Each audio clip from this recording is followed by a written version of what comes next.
Hello guys, welcome back to Tropic African YouTube channel where nothing tastes better than home food. So on today's episode, we'll be making this orange upside down cake at the comfort of our home. And guys, if you want to make such a delicious meal, stay tuned. First, have a very sharp knife with you. If you have the sharp knife, then you make thin slices of orange, okay? Yeah, so after making the extremely thin orange slices, you make them to any shape that you want. You can either decide to slice them or to even slice and half them, and then we are definitely going to obtain the orange zest by grating the orange peels. Okay, see, this is a purely orange cake, so I just want to go big with the oranges. And then here I'm just saving the orange juice because I'm going to use that liquid. And then we also have some orange curd over there. You can either decide to use the curd, or if you don't want, then it's still okay. And then you take 4 eggs, you whisk them using an electric whisk. But if you don't want, just relax. Don't run away because you don't have the electric whisk. Don't worry. Ensure you take a fork. You can either use a fork or just a normal wooden spoon, and then you add in half a cup of margarine, melted margarine, and half a cup of sugar. Remember that sugar and margarine is equals to 1:1, and then you double that amount to obtain the amount of flour. So here I'm making the sugar syrup by melting a little bit of sugar and water. Okay, so here you can just use any amount of, like, the measurements. You can just use them like the way you want. Either if you want the oranges to be more sugary, you can use them.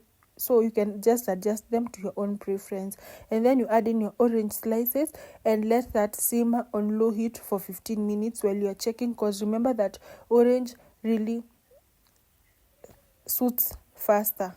Okay, and then here we're now incorporating air in our dry ingredients by using a sieve. So if you skip this part, your cake might be very hard. Okay, but okay, so that is why I usually tell people it's always nice to go big. Ensure that you aerate your dry ingredients, and we're also going to even aerate our baking powder. And if you're going to also use salt, you can also put salt at this juncture. So that is 1 teaspoon of baking powder. And guys, I've listed down below the ingredients on the description bar. So there I've added the mixture of eggs, sugar, and margarine. Okay, you give that a good mix. And if you don't want to also add the orange juice, you can just use water or room temperature milk. And then we've also added our orange zest. And guys, while you're obtaining the orange zest, just obtain the orange zest themselves and not the white part of the orange.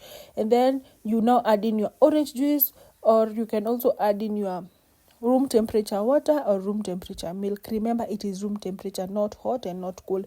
And guys, this is the right consistency while making a cake. Can you see that? And ensure that you give it a good stir and don't overdo it. If you overdo it, too much of something is poisonous. So if you overdo it, it's going to turn out badly.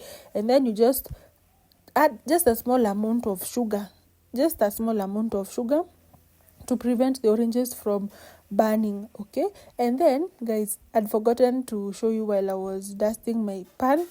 As you can see, I already dusted it. And then after baking for 180 degrees for 40 minutes, our cake is ready. And here I'm using a skewer to check all parts of the cake, the middle and also the sides, to check whether my cake is ready. And as you can see, guys, this cake is very ready. You don't have to go and buy these things in the market.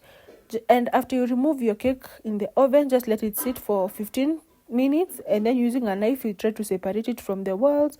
And as you can see, my cake was very ready. And then you just cut a slice. And guys, I was so happy. It was my first time making it, and as you can see, it was a 10 out of 10 minus nothing. God bless you so much for watching. Bye.